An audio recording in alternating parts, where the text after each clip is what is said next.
Meanwhile, Tialin continues in the group chat. Due to the seriousness of the snowstorm, the neighborhood committee has decided to collect all supplies from each owner and distribute them equally to everyone to help overcome this crisis. Upon seeing this message, Zhang Yi remembers that she did the same thing in her past life and stole food from all the residents. Tialin's mistake was sending a message privately to Zhang Yi saying, "My nephew, you work in the warehouse. I saw you last time buying 3 truckloads of stuff. You must have stocked up a lot of food. It's your turn to do your part." Zhang Yi, angry, immediately replies with an audio message. "You armed bitch. Liar, guys. He says he ate too much and ran out of supplies at home. When she collects from the building, come share some with me." Hearing this audio made the old lady almost have a heart attack from anger. How could he have ruined everything so quickly? But realizing that she and her grandson are in dire straits and depend on Zhang Yi, the lady calms down and responds kindly. "This is an order from the organization. You have to obey. After the snow passes, I will report your good deeds to the organization." If Zhang Yi hadn't died the last time in his life, he would have believed her. So he responds, picking his teeth, "Aunt, I'm not lying.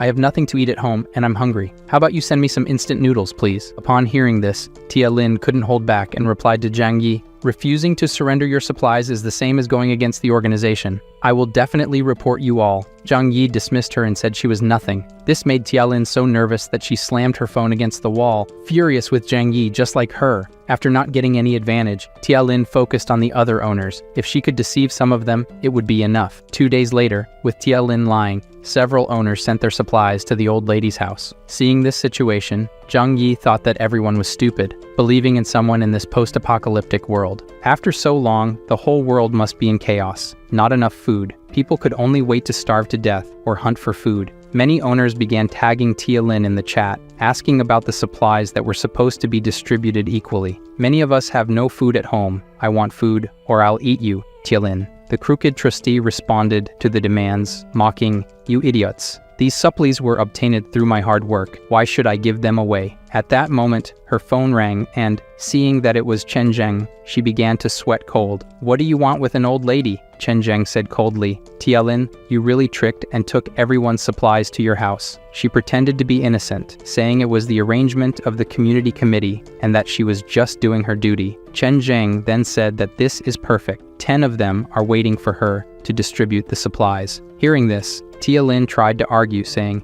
"These supplies have not been sorted yet. Some owners have not yet handed in their supplies, so we cannot start distributing them yet." So, alright, Chen Zheng, along with his starving companions, stormed her house. There is no more law in this chaos, and he smacks the old lady in the face. Today, he will be the justice. Meanwhile, Zhang Yi watched everything on the surveillance cameras, calmly eating a sausage. He also had the idea to record the action at Tialin's house and share it in the building group chat. Seeing that they were going to take all the food and leave nothing behind, she tried to stop Chen Zheng. "Some of the supplies here are the ones I personally stocked. Without these supplies, how will she and her grandson survive?" Chen Zheng said, "Fuck it," and kicked the old lady. The grandson, in shock, grabbed a bread knife to defend his grandmother, and he stabbed a guy's dick. After feeling the pain, the worker kicked the boy in the chest, while others laughed at him. Chen Zheng didn't show concern for this, and even said that this is what she deserves for deceiving us. "We are just delivering justice." Through the residents group, watching everything,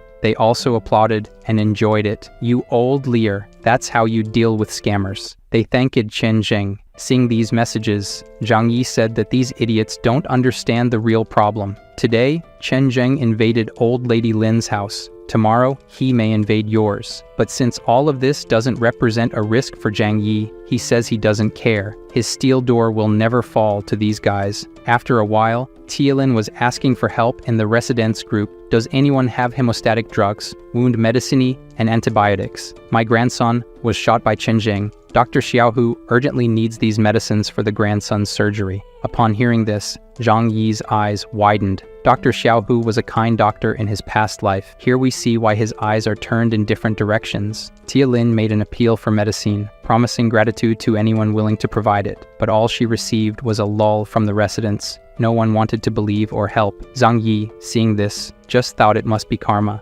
Outside, the snowstorm lasted for over a week, paralyzing practically everything with snow, covering the entire ground floor. Even if the boy was saved by the doctor, would he live without food? Many people have heard from the news that this was a global snowstorm that occurs once every 100,000 years. The whole world was almost buried in the snowstorm. In some northern cities, the temperature dropped to less than 100 degrees C. Many residents who tried to evacuate to the south ended up freezing to death on the way. In the residents group, Tia Lin started asking for help again. "My dear grandson has been hungry for 2 days. He's just a child. Are you going to sit there and watch him die?" She was willing to pay for the supplies. Seeing this, the residents started selling packs of instant noodles for $2,000, and then they helped her grandson. Zhang Yi, as always, watching everything, found it amusing. People don't understand the apocalypse in front of them. Soon, they will have to eat money. As a rich person and knowledgeable about things, Xingzong started buying food from everyone who sold it for a lot of money. He knew very well that you can't eat money in this apocalyptic world.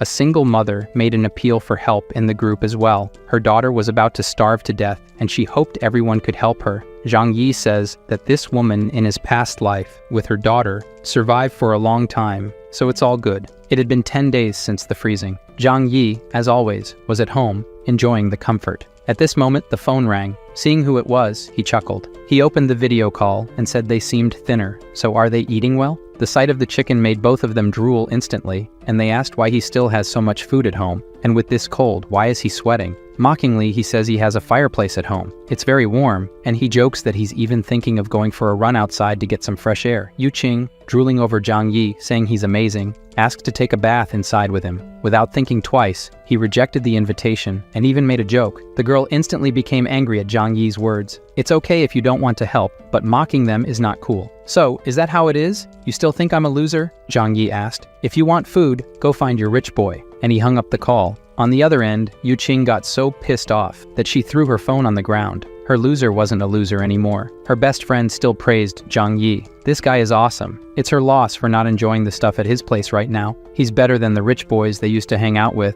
The two ended up in a fistfight because the girl wouldn't accept being called dumb. Meanwhile, the government stopped hiding the news of the snow disaster and issued a TV announcement. To meet everyone's electricity needs, power supply would only be available at night, and even then, the voltage would be sufficient only for low-power devices. Currently, all major power plants are shut down, and electricity is scarce. Everyone should use only their cell phones and a lamp or two. No electric showers. Everyone now knows that the ice disaster has no end date. After fighting for 10 minutes without losing their friendship, Yu Qing and her friend decided to be more direct. Yu Qing picked up the phone and called the loser, Zhou Peng, telling a story about how Zhang Yi wanted to tarnish his purity just because he had food. Zhou Peng, pissed off upon hearing this, said Zhang Yi was a scumbag and needed to be taken down. Seeing that Zhou Peng was furious, Yu Qing went further and misled the loser into going to rob Zhang Yi's house now. In no time, the three of them were at his door, each with a kitchen knife hidden, knocking. Watching everything through the cameras, Zhang Yi saw the ultimate loser and knew none of them had any idea about the cameras. They knocked and asked to exchange the medicine they had for food.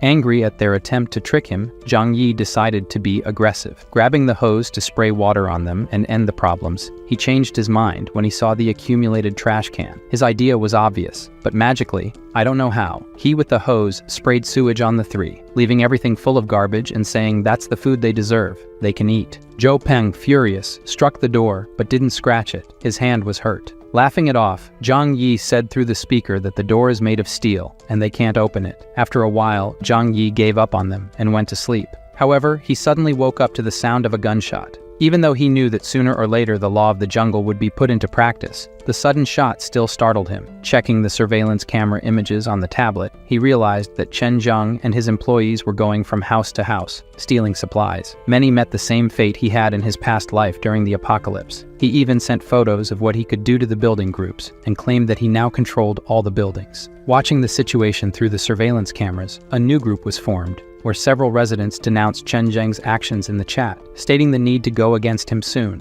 Zhang Yi was also added to the group and read the messages. Having fun with it all, a retired veteran proposed leading an attack against Chen Zheng, receiving support. The veteran uncle suggested that they needed young volunteers to ensure security and weapons. A woman in the chat immediately sent an audio asking, Aunt Lin stole from them the other day. Can we trust Uncle and give him weapons? This divided the residents into two groups, with half wanting to go after Chen Zheng and the others just not trusting Uncle.